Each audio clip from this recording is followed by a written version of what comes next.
All right, we're back, and we are live from the SiriusXM studio inside the Wynn in Las Vegas, and this is a little unexpected treat because until yesterday, I had no idea this was going to happen, but we were able to put it all together at the last minute and have in the studio with me two members of Puddle of Mud. We had this guy on the phone last year. I think it was in July or something like that. Oh, yeah. Because he was buying a lot of fireworks at the time for 4th of July. Wes Scantlin, good to see you, man. Nice to see you, Bo. Yeah, man. Thanks for coming by. Yeah, man. And when Barbara, your manager, had said to me, hey, the drummer in the band is still going to be in town. Would you want him to come? I said, hell yeah, because I went to see you guys on Saturday. And, dude, you blew me away, man. I seriously. Come on. I'm serious. I could show you my cell phone of my friends that I was texting saying, I don't know who this drummer is, but this guy is badass. Seriously. Dude, please. Really? I'm being dead serious. Well, Robin Diaz is his name, and he's right there. Hey, man. Well, thank you very much for having me. And you know, I'm just happy about this album that we just did, which we're promoting today. The single Free just dropped. Yes. He's good. He went right into promo mode. You got him, Wes, you got him dialed in. Well, right I'm there. stoked about it. Effortless. Well, no, seriously, man. Thank you. The whole band was killer. And I was saying you guys played a big show at a resort here in Vegas called the M. And tons of people there. It was sold out, right? Sold out. Overly sold, which was insane. Yeah, and it was a big place, man. And there's so much going on in this town. Like every night, there's 3-4 shows people could go to. So you got to feel really good about that, Wes. I mean, to come in here and do that kind of business, it's great, man. Yeah. That's nice, man. Yeah, yeah. How'd you Everybody feel got up paid, there? and I'm pretty sure everybody got LAID. You got. Oh, is that right? You got paid and you got laid.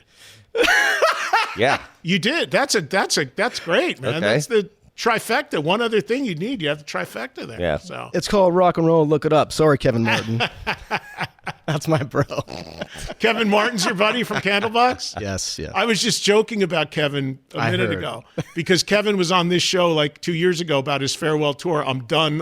15 times? Yeah. Over? And he's still coming back. Oh, yeah. I love him too, but I have this joke that I say with the audience all the time. I say no band ever ends because there's literally never a band that's ended. Well, if you and know held his to a wife, she's like, farewell. get the hell out of the house. Go tour. So that's Natalie. Yeah. But when he was on with us, a couple years ago, the reason why he said he wasn't going to tour was to stay home around the wife. Yes, yeah. But you know how that goes. Yeah. Why do you think I'm here? Are you married? Oh, yeah, 22 strong, baby. Oh, man, you might not be much longer after that comment, Rob. Dude, I know. Oh, man. There's a theory. One of my really good friends was a Major League Baseball player, a Hall of Fame baseball player, Mike Piazza. Yeah. Mike Oh, Watson. man. Go for it, dude. Mike's one of my best buddies. And Mike, he's been retired a number of years now. And I said to Mike once, I was like, dude, why did these players that spend like from being little kids right on through like they retire 40 years old or whatever, they're on the road, right? Their whole life doing the baseball circuit, right? Minor leagues, everything. Then they make hundreds of millions of dollars and they retire. And instead of going just chilling at home or whatever, they go right into like broadcasting and stuff where they have to be on the road again. And he looked at me and he goes, you know why? Because they just don't want to go home to what they got to go home to. No, that's Absolutely. true. It's like you have your suitcase as soon as you get home and you don't unpack it, and then it's just like it's ready to go again. That's just the life of the road. I mean, that's just how it is. I mean, for the baseball players, the athletes, it's either they become broadcasters and they gain more, or it goes up their nose and they lose everything. So. Yeah, or you're just used to having everything taken care of. Of course, yeah. Just like a band on the road. I mean, you guys, you have a tour manager, the hotel. It's like the idea of being home and having to bring the garbage out and everything is like, what the fuck, right? I mean, you kind of feel like that. That's crazy, man. Wes knows all about that. Over the years, I mean, Puddle of Mud, like at your peak touring, how many shows were you knocking out a year about? In the beginning, I think we were doing about like probably 250 shows a year. I mean, that's globally. Yeah. Yeah. Did In the war, everything, back and forth.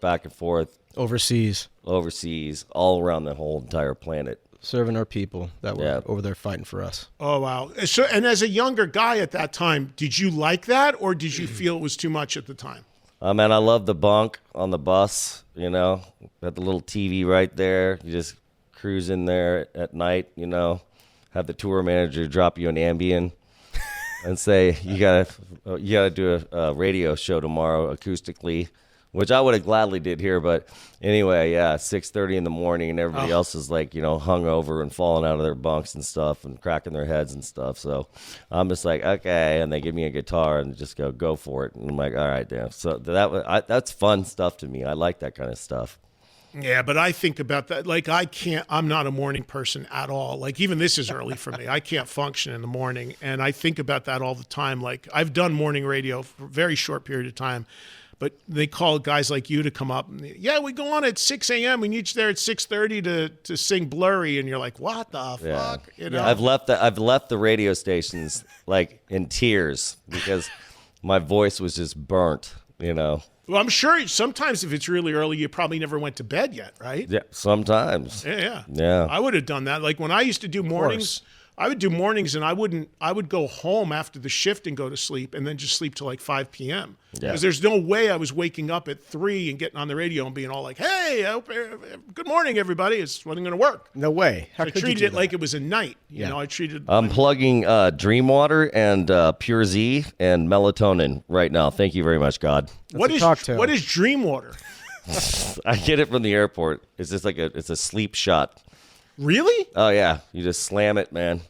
And then I drop a couple of melatonin gummies. I have a hard time sleeping. I need to know about that. I didn't know about that. What's up? Where you got people? Now that we got people going by. Oh, you were banging on the glass before. I said by design I had my back to the glass. Where we are inside the Wynn, this studio has glass, and people walking by, you can see it. So I'm intentionally keep my back there because it distracts me when I see people through the glass. But Wes, like an animal in a pet store, banging on the cage. Wes was out there banging. Get me out of here! Dream Water. I need to look that up. Yeah, Dream Water or Sleep Shot, Pure Z, night. Really? That's true. 100%. All Wes. Now, you're? I didn't invent it, man. No, I know that. Are you sober now? Yeah, man. You're totally sober. Pellegrino. I don't mean like right now. I mean in your life. Yeah, I'm totally sober. I was partying back then. I'm, just going crazy, and then you just gotta get yourself together, man. There's nothing you can do you have to do it. I'm 53 years old now, so man, it's your mind and your body will just collapse. Before you came in, I asked you that because one of the other things people use for sleep is sleep edibles. But that's off the table for you, given that you're sober. Yeah. But, to your point, I was talking earlier before you guys came in about this Chili Peppers documentary. Oh, yeah. Which is really well done, but also super sad because it's all about Hillel Slovak, who died at 26 from a drug overdose. Yeah. So I was saying that, man, Very sad. there's some of these guys that and then if you watch the doc, Anthony Kiedis admits his drug habit was just as bad, but somehow he survived it and came out the other side. Hillel did not. No. And it's just interesting, man, how some of the light comes on for some people and they turn that corner, and then some people go down, man. But I'm happy for you, Wes, that you're on the other side of it, man. I mean, you've been through it. Yeah, man. It's a support system, and the guys in the band, we recognize that the disease he had, and it's like, during rehearsals, before shows, even when we're home in LA, not doing anything musically, we try to stay on each other's asses to kind of rally with Wes, because we know that, we have these shows coming up, and like Wes has lived a hard life, we all know, but he's actually really trying, and I appreciate that, being in this position, touring with Puddle of Mud, because I normally just don't offer my services just for any band I record, but I've always been friends with Wes, maybe since he got to LA and finally got to work on this album and know the fight that he's trying to do to recover himself. That I kind of fell in love with that. And then just jamming again in the room was like a magical moment, which is why we're here now. And I love looking at Wes being behind and seeing him just destroying it every night on stage, communicating with the fans. Everywhere we go, there's still fans that love Wes, and that is like very heartfelt. Yeah. And it's a beautiful story, like Yeah. that Wes is bringing to the masses every day. Yeah, it's one of the reasons why I really was glad you were going to come in today, because I wanted to do this after I saw the show, because I felt that. I felt what Robin's talking about, and I've seen you live before. I mean, we've been on a ton of the same festivals, and I saw you at the Whiskey a few years ago, and all that. But I don't know, man. Maybe you feel this as well, but I feel like you've really turned a corner here. I feel like you're like, there's nothing you can do, man, except just forget about the past and move on. Yeah. But even in terms of the popularity of the band, like that place that you played Saturday, that place was packed, man. And there was a great vibe in there. And so many people like wearing your T-shirts and stuff. It was like, look, I've been doing this 43 years. I've been to a billion shows. But there was a real vibe in there, man. There was like a real, to Robin's point, a real love being projected towards you from that audience. Those people really rooting for you. Did you feel that? Yeah, man. I mean, you get up there, you rip it, man. When your vocals are just on point, and then you just rip the mic up, and then you feel it, and then you just go like, let's give it to everybody right now. And your brain just kicks in, and the adrenaline rolls, and you just go for it. It's fun too, especially when it's working. Yes. So we'll keep it working for another, I don't know, another decade, man. Damn right. Is it? Well, He ain't gonna stop Robin, man. This dude's crazy. He's a firecracker. So, Robin, what's your like? So, what I said was sincere when you walked in. I was like, I loved your playing, man. I was texting some of the show to some friends of mine, including one of my really good friends who's also an amazing drummer, Brian Tishy. I don't know if Oh, yeah, I know Brian Tishy, yeah. But I was texting Brian, and Brian's like, yeah, who is that guy, man? He's badass. Because I was way in the back, so he couldn't see. I didn't know who you were. But what is your background? You've played with a bunch of people, right? You've got a big history. Yeah, I mean, just growing up in L.A., you just are in a circle of musicians and bands, and you meet producers and A&R people that are coming up. And then when you're one of the guys that I was just a squirrely, non-drinking, non-druggy, hyper kid that just wanted to play drums. I just wanted to play with like as many bands as I could, because that was my life, ride or die. And I started out, how we met is I got to do demos with Bruce Fairburn, Gene, and Paul at the Alleyway. That used to be on Lancashire, and we talked about that. And Tommy Thayer brought me in. It was at Cole rehearsal because Peter wasn't there yet. It was just the beginning of getting them back. And I remember Tommy Thayer comes in and says, "Hey, kid, you come play drums with us? Like Paul and Gene, we need someone to do some demos." And little did he know, I'm a huge fucking fanatic of, I'm sorry for cussing. You can. Oh, huge Kiss fanatic, but who isn't? But it was cool. It was a moment that was short-lived in time. It was was that like a big turning point for you? Oh, absolutely. So that's like what, like 96? 96, 97? So you're how old? God, this time 22, 23. You just happened to be knocking around the studio? I was at Cole rehearsal, and it's like where I met Wes. Every band rehearsed. Kiss is in the back. You had the Peppers were there when they just got, Dave, and it's just a place where you rehearse, and then you knew everybody. It's just, I don't know, it's just a breeding ground for bands and musicians. But it was just a moment that, they said, come and meet us at the Alley. And first time I met Bruce Fairburn, it was a 4-track recording. It was just like some songs, like Into the Void and demos. But it's like, that was a moment that it was like, it was cool. I did it and moved on. And I had at the time, my band Liars Inc. We were signed to Columbia, Tim Devine. And that's why I was there. This short-lived. I had a band, Liars Inc., and then Paul and Gene, Tommy said, come down and do some songs, and it was cool. Was there any talk at that point about you doing the record? Because it's well known that Peter's only on one track. The record's Kevin Valentine. Yep, and yeah. Well, as I was leaving, Kevin came in.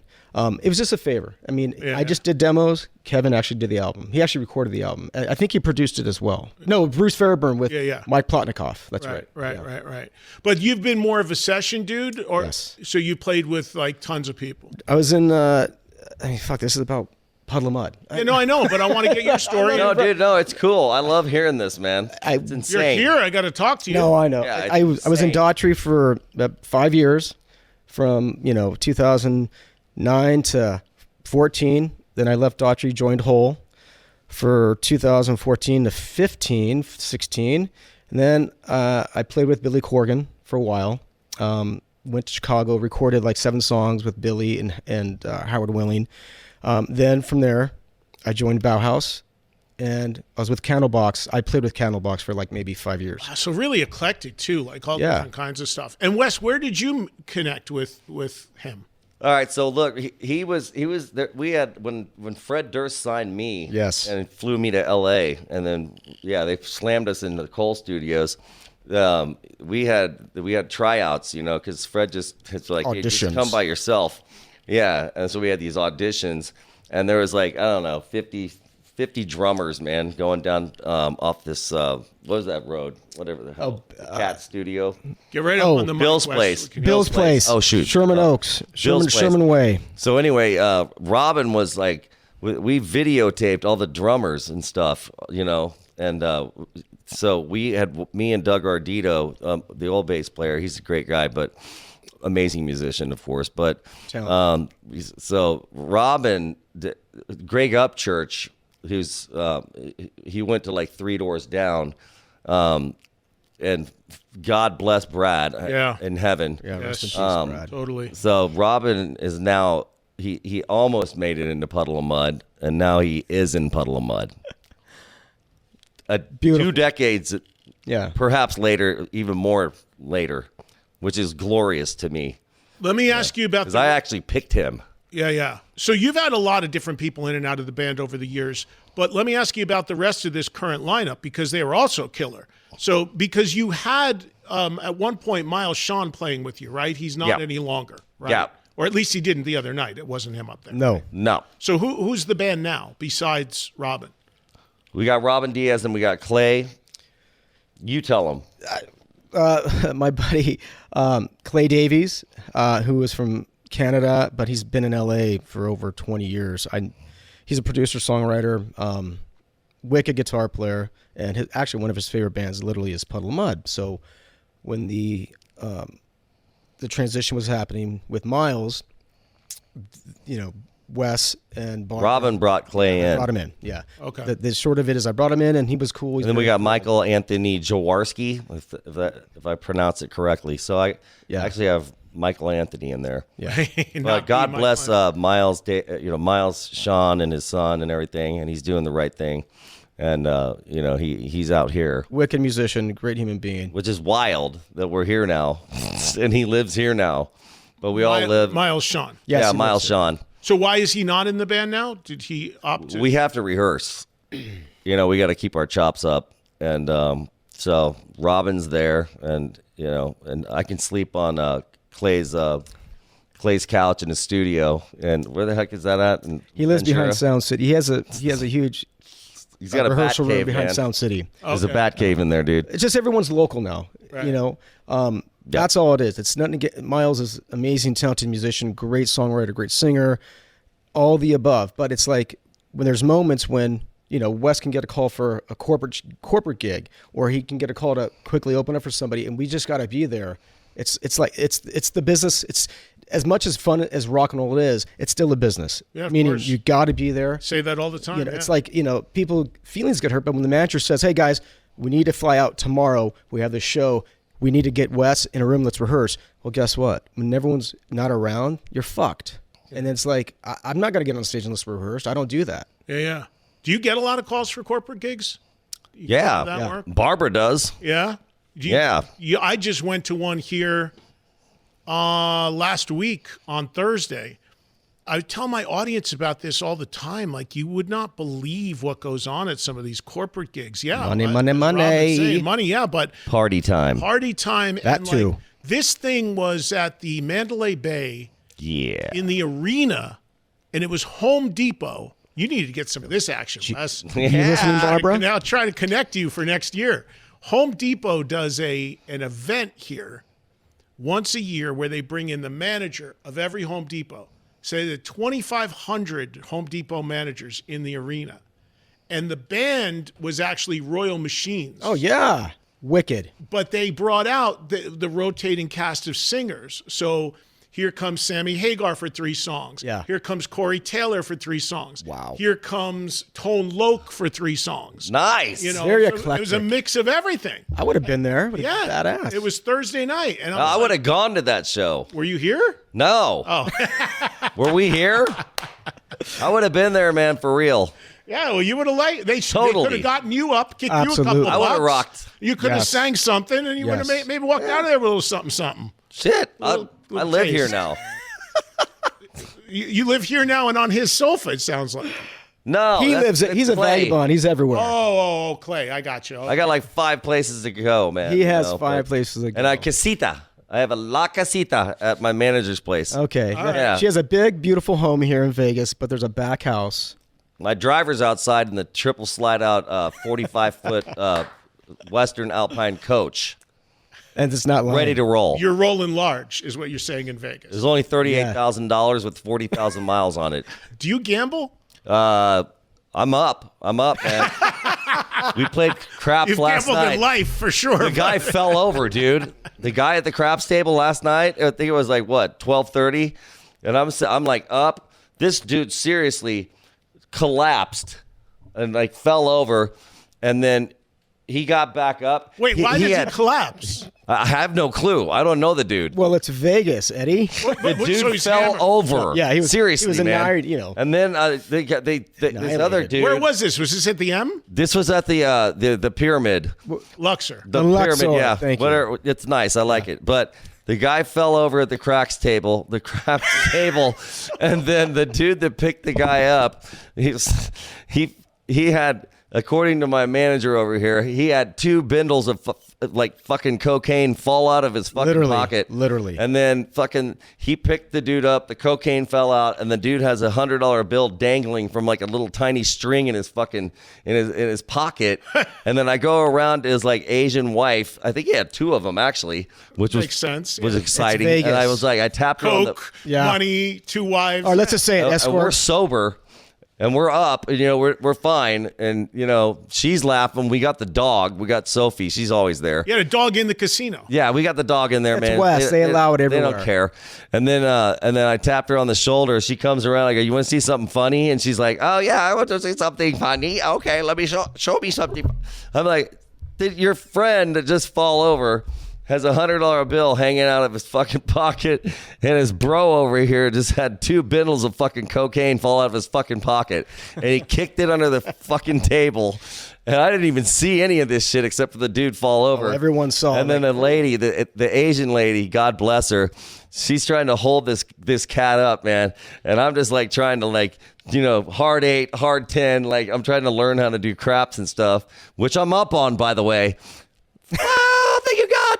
Anyway, and that happened, and then, you know, and then we went Pure Z, Dream Water, you know, out, and now we're here. See, I'm very proud of you because you didn't reach for the bindle of Coke. You reached Oh, trust for it. the We were sleeping we were very Dude. shocked. We were very happy. No Yeah. way. dude. Yeah, that's what I'm saying. You went for Pure Z instead of what fell out of the guy's Well, pocket. it's funny, Eddie. He actually said that. He's like, No, the dude retrieved his hundo.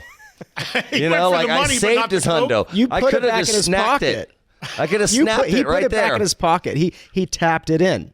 My gosh, Wes is a reformed man. And I'm not I lying. gave him in the. amazing. I He could said have this ripped morning. it out. I ripped. It was hanging on a thread. It was hilarious. I'm like, I because I don't steal from people, but I've had run-ins with a bunch of thieves. Just their souls rocking they're on just, stage. oh man, God will take care of them, believe me.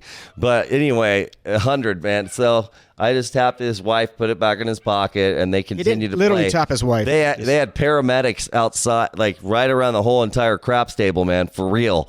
And they were all standing there, and then they had like security, and then they allowed the dude to keep playing. And I thought they were going to yank him, but they let him play, man. Wow, So money's money, man. Yes, Do you have a money's dog money. here now, by the way? I just heard you have Yes. a dog. I just heard a dog barking outside the studio. I know that's Your Sophie, dog is man. out there? Little Sophie. Yes. She's everywhere. Why- I take her everywhere. She's It's a little thing. so She's Jeremiah's tiny. saying she's staying out there because it's barking. All right, Yes. I got you. All right. She's barking at the moon. I got you. Wow, so that is quite a gambling story there, Wes. Yeah. We won. Well, here's the story. Here's what's endearing about Wes. Wes is like, the old Wes, I would have easily taken that Coke and said, guys, I'm going to do an Irish goodbye. And we're very proud of you, Wes. He didn't take it. Yeah, I didn't you even went for see the it sleep drop. thing. You didn't No. Well, that's good. Barbara didn't let me know that either. Thank God. That's why she's the manager. I still would have passed. Was in your non-sober days, was that your vice, Coke? Yeah, I do some snaps. And I know nothing would do. about I do a drugs. lot of Snaps is stuff. mine. Yeah, I've never done well, a drug in my life. Not Me selling neither. two shoes, but I just don't know it. I did some snaps, and I grew up. My brother and his friends were like 5 years older than me. So when I was like about 9, everybody was partying and stuff. Growing up and stuff like that. So I started really really early, and then and so that happened and everything. And I've been going to AA since I was like 10 years old, taking my mom and dad to Alcoholics Anonymous and stuff like that. Oh, so it's in your family. Yeah, I mean, I was driving them to Alcoholics Anonymous when I was 10 years old, wow. and so I'd go there and I hang out at the AA halls and everything, and I just sit there and wait for my dad, and I'd go into some meetings and stuff like that. So I've been going to AA for like, man, I'm 53 now. So so that's like 43 years. I don't mean to be totally ignorant about this, but is AA, the name, obviously Alcoholics Anonymous, is that, does that also help for drug addiction, or is that just alcohol? Yeah, they got Cocaine Anonymous, they got Narcotics Anonymous, they got Alcoholics Anonymous, and in my experience in the last 43 years, I love the program. I just don't think it's very anonymous, especially since I've dated a couple of chicks on the 13th step, as they call it. That's what they call it. And they do these like after meeting conversations they do. and stuff. And they like all get together and they chat and stuff online and together, like email or whatever the heck. It's like they do. a group therapy session to help each other kind of cope and get through it. Yeah, What which ends is up happening? bullshit. The chicks get 13 steps because I grew up taking friends to AA as well. I mean, LA, Hollywood, it's a 3-block fucking business. That's how big the business is, 3 blocks. And everyone's in AA, and everyone wants you to take them, and everyone thinks you have a problem. It works for some, but it doesn't work for any. Like, my parents are both dead from drugs, which is why I don't do it. Man, that's it's fine. But you never had a problem, though? No way, dude. I seen it. And See, that's really impressive because it was in your family and it yeah. didn't go to you, That's, same with Wes. Yeah, I mean, unfortunately, it didn't. But no, it you didn't said, pass Wes, it wasn't your family, though, right? Yeah. So you started super young. My parents actually were sober for like 30 years. Wow. And then they hit like 70, and then they just started drinking again. Really? Absolutely, yeah. Wow. They're like, fuck it, we're going to enjoy life. Yeah. Whatever's now left, they're partying right? again. Exactly. Wow, that's unbelievable, man. It's odd, and I mean, I don't make myself sound like some goody two shoes guy because I'll have a drink every once in a while. But it's funny, man. I've been in this business. This is my 43rd year professionally. I started at 18 years old, and I never ever I guess I don't. It's a gene, like you said, Robin. It's a sickness if you got it wired in your brain. For me, like if somebody said to me tomorrow I could never touch a drink, I couldn't care less, and I never did drugs. Yeah. I never even did blow. Yeah, only you. recently. Only in the last 5 years, this is why I brought up the edible thing. Because here in this town, there is on every corner legal weed, right? Of course. And I will not inhale anything, cigarettes, anything, because I make my living like you. I speak, you sing, right? Yes. And I feel it immediately if I inhale something. I don't like to inhale anything, right? Right. But my friend said, because I have a hard time turning my head off to go to sleep. It's like... Are you ADD? Maybe. Just fucking I wired? don't know. I just can't. I can't stop thinking of shit. Same here. I can't turn my head off. TM, meditation, TM. Yeah. Pure Z. Even Melatonin. Well, I've done all that too. But somebody said you should try these edibles made just for sleep. Barbara, you might want to go out there and put the dog sounds like it's getting aggressively mad Sophie, outside shush, the door. man. Whatever, you can go out. You can maybe just make sure it's cool or bring it in or go out or whatever. Go out I there don't and know. hold the dog. She's harmless. She didn't have to kneel. I know, She I was crawled out wondering- like Why a are you dog. kneeling? She crawled out like a dog. You don't worry about it. It's Sexy all right. time. Sexy time. Jeez. Anyway, Yeah. the edible thing, somebody said, you should try that. You don't have to smoke it. It'll help turn your head off, maybe go to sleep. Right. And I've done that a few times. How does it work? It does, but the thing with edibles is you got to make sure. First of all, I'd only get them like from a legit dispensary, right? Right. And the other thing is, you can also. I have had a couple times where maybe it's because of what I ate or didn't eat, where it kind of like you get a bad hangover from it, like where it's supposed to be maybe 6-7 hours max before it expires. I've had it where like for 15 hours, like not right. So if I ever do it, I have to know, like I'll never do it on a day where I have to be on the radio the next day. Right. So a Friday night or Saturday night, I might try it because if I'm zonked out the whole day, not a big deal.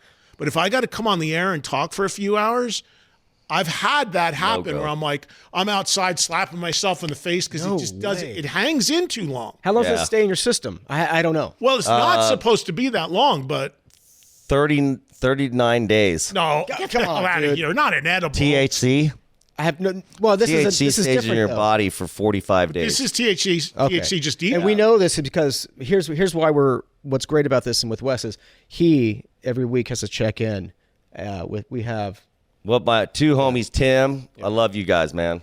Yeah. So But, So what are they, like your sponsors? Yeah, That the as well. sponsors basically, and they're like, they're just, they're making sure I'm keeping on the right, on the right zone. Yeah. They're wonderful people. I love them, and I can't wait to see them again. Actually, I just been in Vegas for a little while doing this promotional stuff. How did you connect with those guys? Well, I just there's some weird.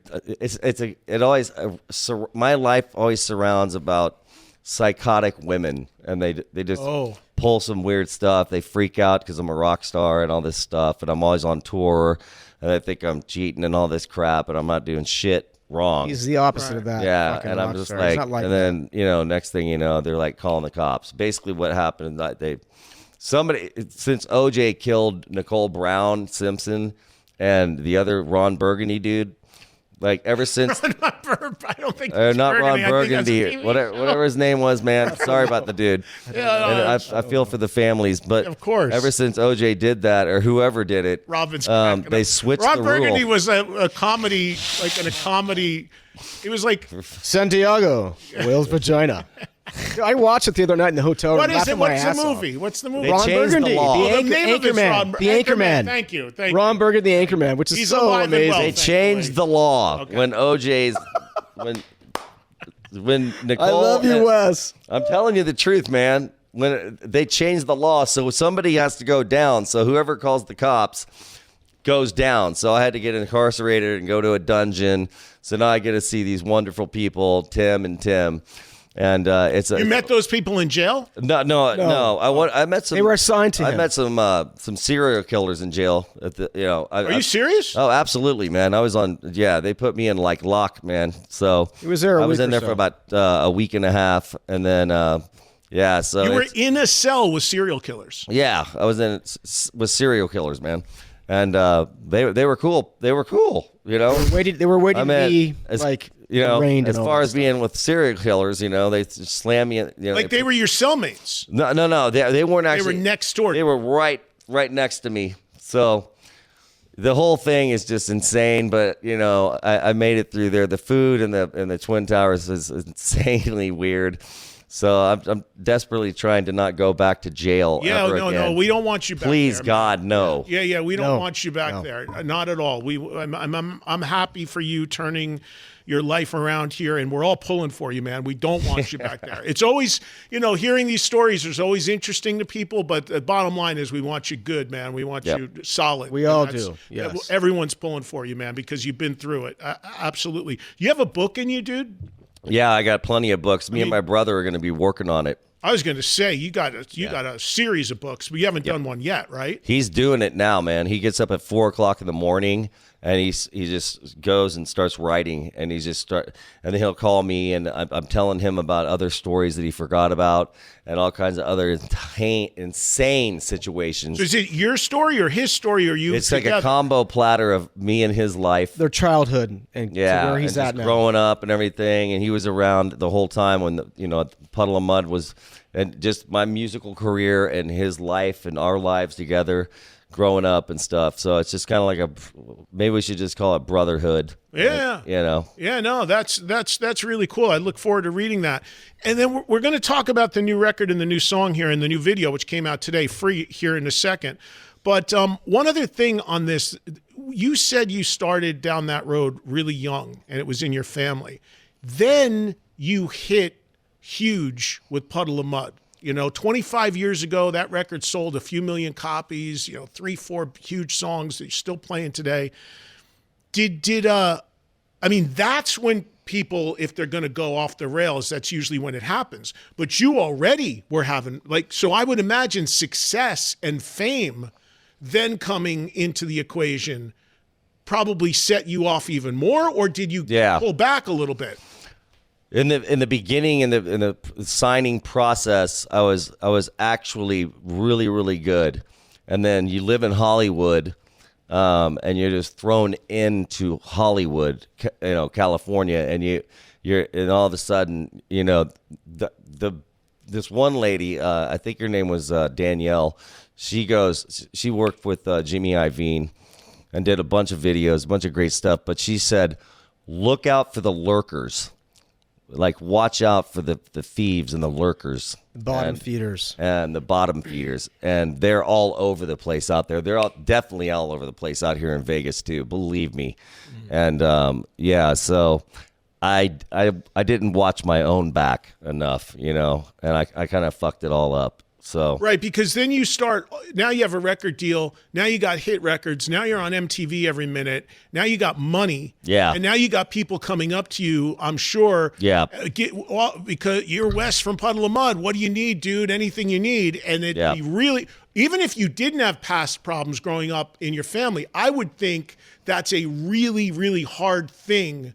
You got to have some real strength and discipline to say no to those things, because I'm sure the world was being offered to you at that time. Yeah, it still is, but just keep the lurkers away, keep the bad people away, and believe me, I've been around the most incredibly insane mass murderers, like weird people. In jail or outside of jail? Outside of jail. And in jail. Yeah. I believe that. Crazy motherfuckers, man. I remember a while ago. I won't even mention their name or else I'll get shot in the head like tomorrow. Did you ever feel your life was in danger? Never. Really? Absolutely not. That's amazing. So did you kind of feel like you made a connection with these people to be safe? That they will never touch me. Why do you feel that though? Because I just know they won't. Because they know that I'm not like a narc. I don't like snitch. Right. So they won't fuck with me. You mean, and they're on the outside now too? I don't speak to them very much anymore because they're not in jail I'm on anymore. The straight and narrow. So. But they're not in jail anymore. These cats. Yeah. They were on death row. Oh well, then they're worse. I don't know. They could be. They probably get out maybe, but I don't know. They fight their case and everything and go back and forth. Yeah. But anyway, I don't hang out with those people like that anymore. But they ain't gonna come try to smoke me or anything like that. I'm not tripping. It's okay. Do you feel like all the stuff about you do you feel that in some ways you're kind of misunderstood in some ways? Do you feel like you've become maybe a target, like now no matter what you do because of the past stuff, people are going to kind of like, oh, that's Wes fucking up again? Even as perfect example, you just told the story about you're gambling, you're minding your own business the other night. A guy next to you passes out, cocaine falls out of his thing. There's Wes Scantlin next to him. Wes must have had something to do with that. Right. Absolutely. Exactly, right? Man. Or if I'm like The even in stigma. a shot, like, and I'm just standing there, just chilling, having a burger at a restaurant or something, and somebody snaps a picture of me, and a girl like that I'm dating is like looks at the picture on the internet, and me and that chick and all the other chicks and anybody else in the picture, we're all fucking, and we're going He's to always accused. and we're going to an orgy. Seriously, bro. Well, that's not a bad thing. No, that's terrible. Orgies are terrible. I don't want to go to no orgy, man. Well, in I've never AA, been there's to one. I an don't know. I've not done a lot of the things you've done, Wes. Maybe you're going to tell me something I No, don't know. there's no orgies, man. You guys can all do your porn orgy stuff. I'm out, dude. I'm way out of that shit. No way, man. You're saying it like it happened and you've moved past it. Absolutely not. Okay, it's never Sort of. happened. So he hasn't moved past it. I'm sure that was offered to you. Well, put it in the book.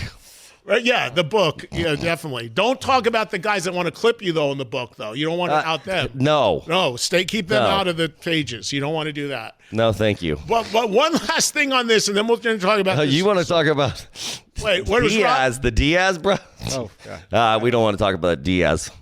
It sounds like something out of Scarface, the Diaz brothers did. Is that what Pacino said in Scarface? Yes. Fuck the Diaz brothers. I hear that I know joke my whole life. motherfuckers, man, that I don't even really know anymore. Check Wait a this minute. cat out. Yeah, we got Robin Diaz. down on the end there, Mr. Innocent. Robin's just got listening. some stories. I'm observing. The session musician You who think went I crazy. got fucking weird friends? The Diaz brothers This are cat, insane. man, grew up with everybody. Oh, my God. Who did you grow up with, Robin? Nobody. Not my family. My family were Mongols. I grew up in a Mongol family in LA, just from Southgate, Mexican American family. That's why, hence, don't do drugs. Don't do drugs, kids. No, just I was telling them a story. My dad and mom, when Helter Skelter came out, and I think in 78, 79, it came out of like an NBC, ABC. I remember my mom calls us in, goes, "Hey, Carlos, that crazy man that used to take drugs too is on. They made a movie about him." And it was like Charlie Manson. So my dad told us and the kids all about, "Oh yeah, I used to take drugs to Spawn Ranch in exchange for the women."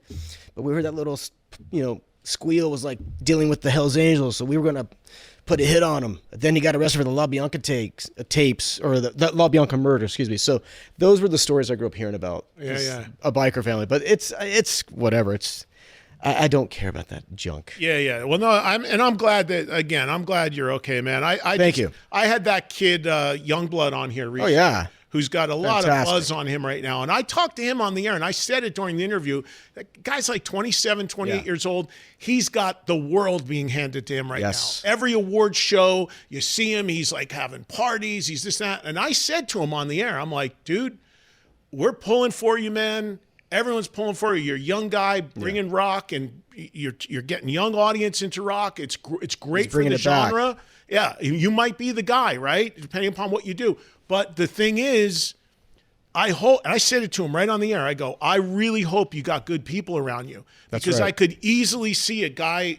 I don't know him personally like that, but you'd have to be really worried, a guy like that going totally off the rails, right? Of course. Because look, Who is this? you know who Youngblood is? Oh, no, I don't even know that guy. Yeah, he's like the hot guy right now. Yeah, Oh, okay. he's saying changes at the back to the Ozzy. Tats all over his beginning. face and everything. No, he doesn't have tats on his face. No, Black that's hair. Post Malone. Yeah, that's Post Malone. This guy's a rock guy. No, he's a rock. okay. He's amazing. He's bringing rock back. Like, He's doing 4,000 or 5,000 people a night as a headline. Yeah. As Get a new, down, and bringing dog. bringing young fans he's back amazing. into rock. Yeah. So there's a lot of people, myself included, pulling for him. But Good, I was good. worried about him and I don't even know him. But I was just like, man, I'm looking at this guy's life right now. Comes out of nowhere, and overnight he's this huge guy. There's excitement about him and all that. Playing at the Grammys, doing this and that. And I'm like, you got good people around you, man? Because I don't want to hear stories like we just had to hear from Wes of what he went through 20 years down the line. Or worse yet, somebody like Hillel in that doc that doesn't make it. Yeah. You know, you want that. But So at least for Youngblood, he actually had a past before this. Like, he toured his ass off all through the UK and opened up, did all that stuff. Like, he did it, the groundwork, Yeah. But here he is now, and it's like, he's here, and you're right. Let's hope he has a good moral support. People are not like, hey, dude, there's an after party, man. Here's this. Well, he rented the Rainbow after the Grammys and threw a huge all-night party in there. Youngblood, why didn't you? Where's the invite, bro? Exactly. Been there, done that. I live right there. But I'm saying there's nothing wrong with that as Yeah. long as you can control it and you Of don't course. go off the rails with it, right? So, all right, so we're going to take a break. When we come back, we're going to continue talking with Wes and Robin for the rest of the show, because Puddle of Mud's new album is called Kiss the Machine. You were on for this record. last year. We talked to you last summer. You're still working the record. There's a brand new single and video that came out today called Free, which I know is very personal to you and actually kind of ties in on some of the stuff that we've just got done talking about. So let's get a break in right now. And when we come back, we'll continue talking with the guys here in Puddle of Mud on Trunk Nation from Vegas today. We got to let Wes get ready to get back to the craps tables. He'll be able to do that in a little bit. But we'll be right back with more after this. We're back live on SiriusXM Faction Talk 103, Trunk Nation. Eddie Trunk here with you and having a fun time here hanging with Wes Scantlin and Robin Diaz of Puddle of Mud in the studio. The new album is called Kiss the Machine, and the album came out last year, and I think it's really cool, Wes, that you guys are still putting out singles and videos and still working the record. Because being an old school guy in the industry, one of my peeves is people seem to put out 5 songs before the record comes out. Then the record comes out as almost an afterthought, and it's like forgotten about a week later after the album comes out. So you are continuing to work this, and Free is the new single and video, which I know is very personal to you and kind of ties in to some of your struggles and stuff. So tell us a little bit about that. Yeah, so I wrote that song, I just got out of incarceration for some other crap that wasn't my fault, actually. So I was, you have to just leave your playgrounds and playmates. You got to leave them. You got to go away from, the bad, the static, all that stuff. You just got to finally go, man, dude, I'm still alive. I mean, I just got ran over actually on an e-bike. You said that on stage on Saturday when I was at the show. That's true. That's real, huh? Yeah. I mean, I'm seriously lucky to be alive. I mean, I have skull fracture, facial structural, disgusting. Cerebral when and where did this happen? This 5 months ago in Torrance, California. I got ran over by a truck or something, man. And you were walking and somebody ran up? No, I was on an e-bike. Oh, you were on an e-bike. I was on an e-bike. The sun was in everybody's faces. I kind of almost don't blame the people for actually running me over. So wait, did a car hit you? The car hit me and ran me over. Yes. And yeah, shit. so, I thought when you said that story on stage Saturday, the way I interpreted it is you were walking and someone ran into you on their bike. No, I was on on the an e-bike and you got hit by a car. And I got hit by a car. And then, fortunately, whoever hit me called the paramedics. They scooped me up off of the sidewalk. I actually had an out-of-body experience. I saw my body walking and collapsing away from my spirit. And then I woke up in the hospital in Harbor Hospital, UCLA Hospital, and just had blood coming out of my face and everything. And so I was... I could still walk and everything. My skull broke the fall. It was bad, but now I'm feeling all right. Was this an accident by the people that hit you, or were they impaired in any way? What? No, those people, man, they made out. They left. It was a hit and run, dude. Hit and run. Yeah, it was total hit and run. You would think with all the cameras around. They don't have any camera. Right next to the police station, too. Really? Absolutely. It's still being investigated right now. It is. Yeah. Yeah. It's crazy, man, when you think, like, there's video and cameras of everything now. Of course there But is. then again, look what happened with this poor woman that they still haven't found 7 weeks later in Arizona. The Dude. Yeah. Guthrie woman. Come on. I find that, like, strange. Are you kidding me? Like, Something's... poor Guthrie, the family. It's crazy. But Yeah. you'd say, okay, so they found that doorbell cam video, but how are you, like on every street corner there's cameras. Yeah. It's crazy. Especially There's in LA. Especially across the street from the police station and the fire department and everybody else. Like, So they clip you and keep going and leave you there. You could be dead. You don't have no idea. yeah, they just scooped me up off the ground. I didn't even remember Who any of scooped this you up? shit. The ambulance, the fire, okay. the fire So department. luckily somebody called because he was Right. out. He was out. Yeah. Yeah, I was just on the sidewalk. And the bike, my e-bike, was just like completely destroyed. How did this wasn't in the news or anything, was it? Did you keep it quiet? I didn't read about it. No, I man, didn't hear about it. it's on the news now. Well, now you're talking about it. Yeah. But It was I tried before to rehearsal. I talk remember Barbara that. He didn't to- show up. into it, but she didn't want to talk about it, so she didn't want me to say anything about it. But Yep, I was on an e-bike. I got ran over, and it broke my entire skull, and I almost died. And I'm How good long now. ago was this? This is 5 months ago. You look great for this to have happened to you 5 months ago. Do you have scars and stuff? Nope. Damn, I mean, got he had pictures. gashes. I mean, I'm healer, surprised he man. has no scars, by the way. that's The crazy. photos were gross. That is unbelievable. So this song, Free, sounds like it's all encompassing about your past. Oh, yeah, we were talking and about free. everything. And then I Yeah. switched into the whole getting ran over. But it ties in because you're kind of trying to get all this shit behind you. Yeah, I mean, seriously. I've already partied my brains out and had a fun time. I feel like I'm Steven Tyler, man, talking about his past and stuff, and a bunch of other people. But yeah, this song is just about being free, getting rid of a bunch of bad weight in your life. Just turn around and walk away, run if you have to.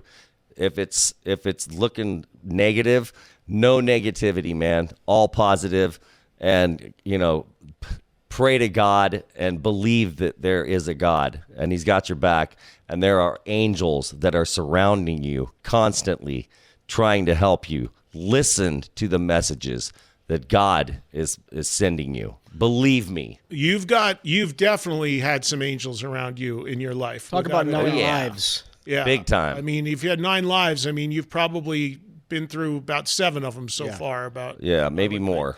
And Well, so is Robin, by the way.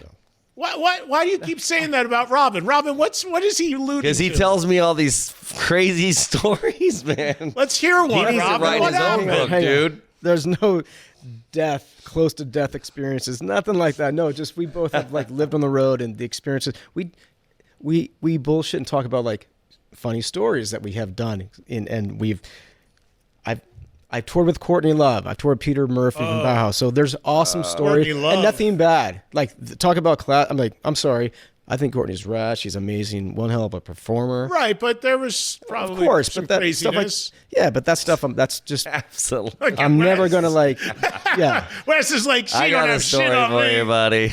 Yeah, you That want to stays share? with me. No, man, no They're way, still friends of dude. mine, so I don't No do that. freaking But way. I know, bro. Robin's just he's just taking the high road on everything, and I respect that totally. But you have to, man. well, yeah, you It's a want to mafia. work. You want to work. I get it. Damn I get right. it. Yeah, that's exactly what it is. I always say I'm not going to really write my real book until I'm retired. Right. Yes. But I still wouldn't do that because I would never throw anybody under the bus. I mean, I'm and not and that guy. plus, I never have bad experiences with anybody. I mean, there's moments, but it's never bad enough where you're like, fuck it, I'm out of here. I mean, yes, you get sick and fed up, and but no, everyone I've worked with is cool, or I wouldn't have worked with them in the first place. So. Yeah. What was the favorite act you work with? Oh, You have you're not you're Chris Cornell. What Of about? course, you're going to say Chris all would've the been bands cool. were favorites. But No, Cornell, Chris. Yeah. There's a song called Light On. He wrote it. We did it at A&M, and it was Brian House produced it. It was mixed by Chris Ordalgie. It was getting ready to be released, but then Chris and Vicky had a meeting, and they ran it to Timberland at Interscope, and we stopped the recording process, and we were a few songs in, and then he did that album, Scream. So he gave it to David Cook, and it sold 2 million copies for David Cook. I remember talking to Chris. He's like, yeah, I should have put that out. But it's done. It's recorded. We have it. Accidentally, years ago on his death, when he died, a day later, I played 30 seconds of it, and I remember I got a cease and desist from Vicky and Peter Paterno, and I know Peter Paterno really well, and Peter just said, hey, you got to take it down. And I said, of course, but it wasn't like, I just felt so sad because no one's going to hear this song, and it's about, it's just a beautiful song. I don't want to get sad right now, but David Cook should not have cut it. It should have been Chris's song. I remember recording it. Chris is like, this is my Black Hole Sun Part 2. And it's fucking magical, and it's beautiful, and rest in peace, Chris. Miss and love you. Did you ever play live with him? No, that was talked about before this happened, but I wasn't into Scream. It's not my stuff. No, most people weren't. I mean, if we're being honest, but okay. So couple things here because we got about 20 minutes or so before we have to end.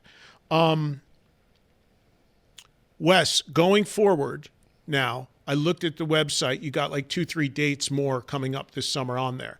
What's the long-term projection? You're still working the record? You're still playing? Is it just kind of scattered shows at this point, or are you going to put a run together? Yeah, we'll probably put a run together. We've just been kind of just chilling, trying to take it a little bit easy after the wreck, after the near-death experience. So I actually had to lay on a couch, So we'll put a bitchin' badass run together, and we'll be traveling little guys again, little traveling wheelberries, as they say. The shows we have done, all the shows have been sold out since I've been playing with them. And I mean, not because of that, but since we're promoting this album, and it's like, again, it's awesome that the people are coming out. So. I think Wes is excited about. Yeah, I mean, I'm excited. You should be, because, and I don't mean this in any way disrespectfully, but I was shocked at the amount of people there Saturday, because I've seen you before, and I saw you play the Whiskey and everything. This place was a cavernous hall that was sold out, and Eve 6 supported. Okay, fine. Eve 6 rocks. Yeah, great, but.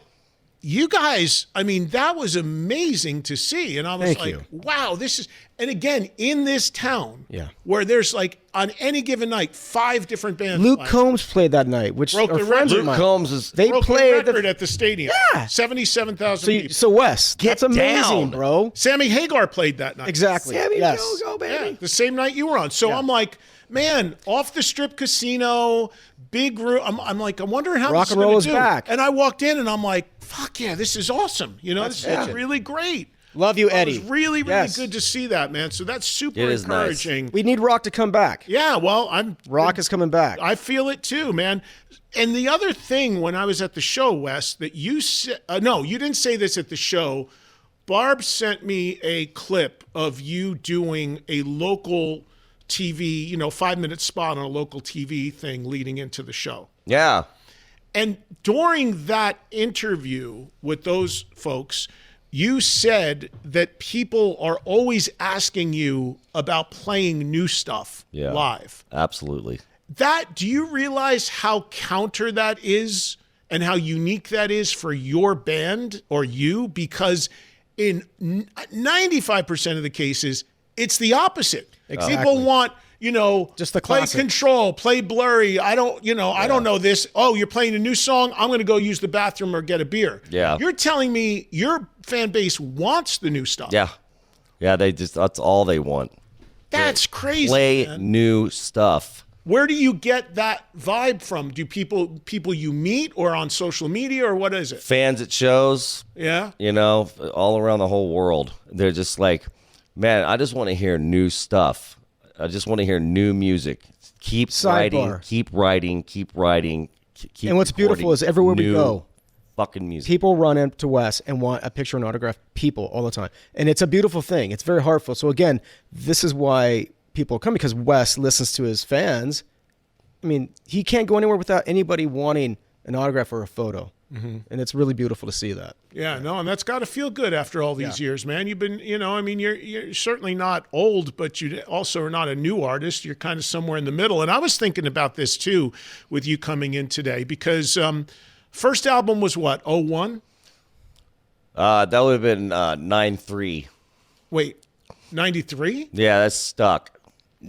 And then there was Abrasive in 9-6.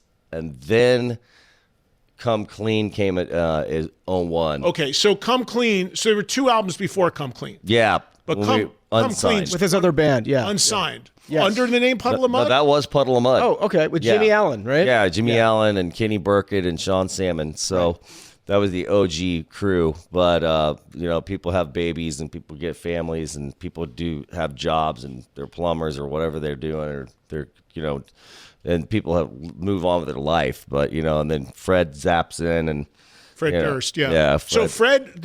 So Control is where Fred came in, and that's where you got the major label deal. I mean, if you want to say professionally produced Puddle of Mud, the OG version would not be the OG from Kansas City. It would be that 25 years ago. Yeah, it would be the crew that me and Fred and Danny and Jordan set up, and that would have been basically the next OG crew, but those guys are all gone now. So yeah, the reason why I'm asking about that, and I was thinking about it, is when you think about it, when you look at the music industry, you kind of, with that major label deal and that record, you kind of got almost the last bite of the we got the very last bite of the business, where you could sell 2 million records and be on MTV and be that. Like you've thought about that, it sounds like. Absolutely, right? You really got in under the wire before the bottom fell out. Yeah, right then.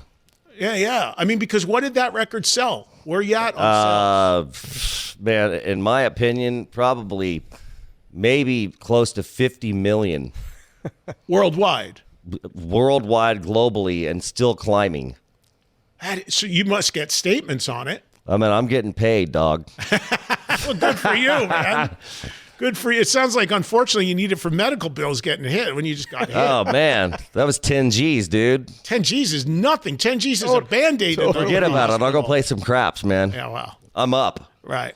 But that whole thing, man, because if you would have come a few years later with that, MTV is gone. It wouldn't have did that many. The streaming thing is now the thing. You don't sell physical records. No. You know, the It's a record different stores, game. Everything's gone. Yeah.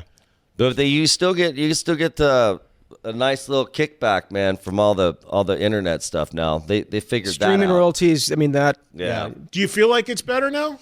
Do you see some money? I see. Robin's saying no. I see statements, so I'm good, man. I'm set for life. But you're the songwriter, right? I mean, you write everything. That's so what my mom said. My mom came down when I was writing songs, trying to be Eddie Van Halen. She's like, "You kind of suck at Eddie Van Halen. You're not Eddie Van Halen. You're Just write some sucking at it." songs. She gave me this publishing book, and she goes, "Look, the songwriter gets all the money." I was like, "Okay." She's like, "Yeah, write your own She's shit. a witch? Write your own shit." I was like, Is she a witch? "Okay, fine." Is that true? That's absolutely your correct. Your mom steered you into saying you should write. Did your mom have a background in She music? said, "You suck at playing Eddie Van Halen. Go write your own stuff. Write your own music.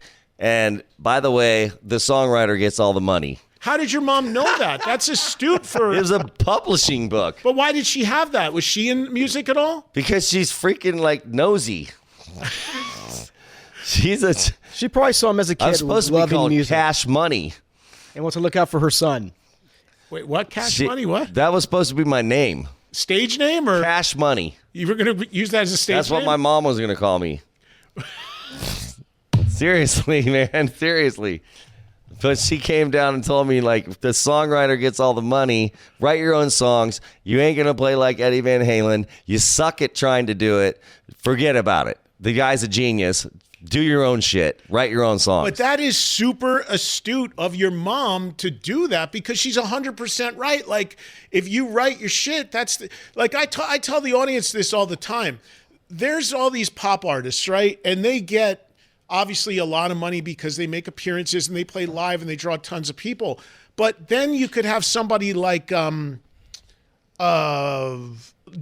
Warren, who could go walk by this glass right now and not one person would stop her. Absolutely. She could go get a Starbucks, not one person would stop her. Yep. But she's got 1,000 times more money And you will ever see. And she gets those checks, that mailbox money constantly. Yeah. And she's great with her money with her charities, by the way. I do want to say that. She really helps out with charities, and That's great. I don't know her at all. I'm just using that as an example because she's like this. She's written these songs for all these people. And people have heard them there forever. Yeah, and they're just a gift and that nobody keeps even giving. knows what she looks like. Yeah. And that pays real money. Oh, yeah. I did a TV show for many years called That Metal Show. Oh, and I used to loved it. I get residuals. You know how much they are? Oh, no, Wes. You know how much they are? No. Oh, God. Every 6 months, I've told this story before on the air. Every 6 months, I get a stack of envelopes this high from SAG-AFTRA. Yes. I'm like, I'm in the money. My ship has come in, right? Where's the show airing? This is great. I start ripping over the envelopes. Oh my Mind God. you, the postage on the envelope is about 52 cents each. Each show is in a different envelope. Oh, yeah. Guys, I'm not kidding. 6 cents, 9 cents. Oh, yeah. 3 cents. I'm like, what the fuck? It's more than the postage, right? Right. So Now when they come in, I did this last time. I took the whole stack and I gave them to my daughter. Okay. And I said, she goes, Dad, what is that? I go, they're all checks from my TV show. I said, and you can have Every one, honey. I'm leaving it all to you. She's like, wow, Dad. I go, yeah, open them. She starts ripping them over. I see her face drop. She's like, Dad, these are like for $4.70. Yeah, it's all yours. Go We're going to start a piggy bank account, honey. We're going to open up a checking account tight, for you. bro, man. Seriously, bro. She asked me for tickets to all these like pop shows, artists I don't know. I'm like, man, it would be so much cheaper if you were into rock because I could help you out, you know? She's working me now on something called Eve. I've never heard of it. I'm like, neither have I. I go, I can't help you. I go, you got to go on Ticketmaster or whatever. She's like, oh, I go, just use all the residual money I gave you. I gave you all my residuals. But Wes, I cannot believe that, man. See, I'm dead serious. That's BS, man. Dead serious. But you, I mean, I'd love to see some of that action on some of those songs on it on ain't those like early that. records. No, it's not like yours. No, I'm sure you're getting real a little money. bit better. Yeah, because you're getting airplay, you're getting sales, you're getting streaming, you're getting a little everything, It's man. pretty good. Lay low, fly low, stay low. Stay away from the craps tables. And I'm up, man. Don't stay that way. How do you think they built The guy this fell place? over. You I just left. jinxed it. Blow fell out of the dude's pocket. Guy's got Oh, shit. This is Wes's, like, over. incline. Now we're going to Like, find this him is in a about time to fucking floor. go. God's like, you got to bounce. We got to get out of Vegas now. I know, that's what I'm saying. I'm worried about it. Like, look at this place we're in. How do you think they built it? It's beautiful. Yeah. They It is built it on beautiful. people losing and falling over. Absolutely. Broken dreams. I felt bad for that dude, man. Welcome to Vegas. Because you've been there. Yeah, well, I don't think I've ever fell. Well, actually, yeah. Sophie actually tripped me one time. Bam! The on dog. my chin. Yeah, she's all right. oh man, maniac dog. I just meant you fell over because you were loaded on stage. Well, I'm Oh, sure I he's was done loaded. that too. You've had some crazy moments on stage, that's for sure. You've had moments. Oh shit! I got a head rush. And were you a big guitar nerd guy? You said you're trying to learn Eddie Van Halen stuff. I mean, you're thought of as a songwriter and a singer. You play guitar on stage with the band, but not really lead guitar so much. But are you a big guitar guy? You like to play? Or you... Yeah, big time. I actually am getting better at getting. I can do the harmonic. He can stuff, shred on guitar, tapping believe it or and not. stuff. He I can can play. actually He can play. seriously. It's been like 43 years. So I'm way better than I appear to be. I really seriously am, and I'm just I'm a songwriter. That's what it all boils down to. Important. That's So is he, man. I say all the time, man. I tell my audience all the time, like, if you still can find them, because so many people just stream. You know, one of the reasons why people ask me why I know so much of the stuff that I know in this world is because when I grew up getting a record, I read every liner note. I read every thank you. I read Remember who that? produced it, who mixed it. And the I smell read who of the wrote album. it. Who wrote it? Yes. You know, I want to, and I'm like, yeah, those people are really important to this thing too. You should know all that stuff. It's a lost art. It's like buying that record at Licorice Pizza, and then opening it up, and then just like, oh my God, reading the liner notes. It was something special. I grew up working in a record store. Where was it? Where? In New Jersey. Yeah, that's where I'm from. Is New Jersey. What record store was it? It's called Al Wilk Records. Awesome. And there was at the height maybe like 15 locations. Yeah. But coming out of high school was my dream job, man, working in a record store. It was like unbelievable. I'm glad they're still hanging in there. I'm glad people are still, CDs coming back a little bit. That's my favorite format. Yep. Vinyl obviously has been a whole thing. So that's a really good thing to see. You made your new record on physical format, right? CD vinyl? Out there? The new one? Yeah. No. We did Digital only? digital. Yeah. So you didn't do That's physical? a question for Barbara. Is it I really? physically did it. You know what I'm saying? Like, I was there physically. It's everything? I mean, it's not like Okay, awesome. CD. I'm sure they did vinyl Thank you, too. Barbara. That's CD. the We got thing. a CD. I got Barbara, one in do my. they do vinyl? Vinyl too or no?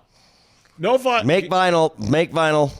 Yeah, because that you could do. There's a lot of people that buy just to get the artwork and have the cover. Hey man, I actually have a minivan. I'm gonna shout out Honda Odyssey. Thank you very much. I love you guys for my CD player in my minivan. Thank you very much. In a new one? Fucking much. They put it in. In a new one? They put a CD player in a new It's one? a 2016.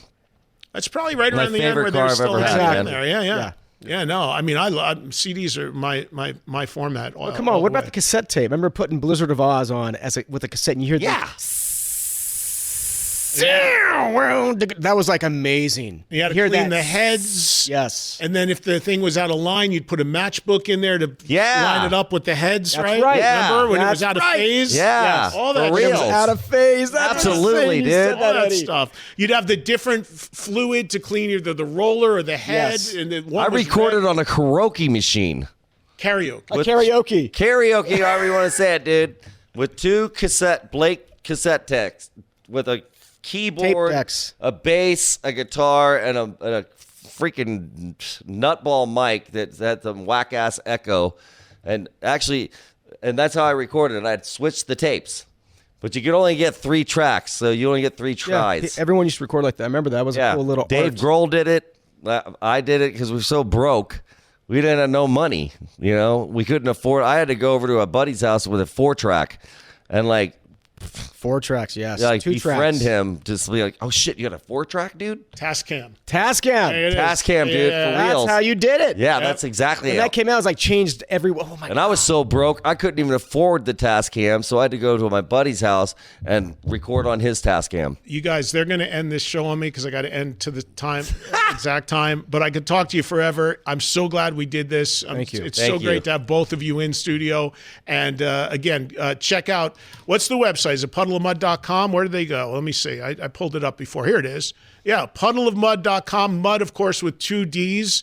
And you can see the dates. There's a couple other ones coming up here. You've got Ohio at the Ribs and Rock Festival. You've got the King of Clubs in Columbus, Ohio. And then you're in Illinois on July 18th. Summer of 99 and beyond. I host the cruise called that, which is Creed's thing. That's right. But Yeah. you're not on the cruise, but you're on the land thing. And that's July 18th. Check out the album, Kiss the Machine. Check out Free. The single and video is out today. So definitely check that out. You can see it right on the website. Be well, man. Stay well, Wes. Yes, sir. Stay well. We need you, man. Yes. You see, I just want to say, Eddie, thank you for doing what you're doing, serving rock, doing this, helping rock bands and new artists. Keep doing it because you're what keeping this business going and rock and roll alive. So thank you, Eddie Trump. appreciate that. Thank you. Thank you. Thank you, guys. All right. Thank you guys for listening. We'll talk to you tomorrow. Yeehaw!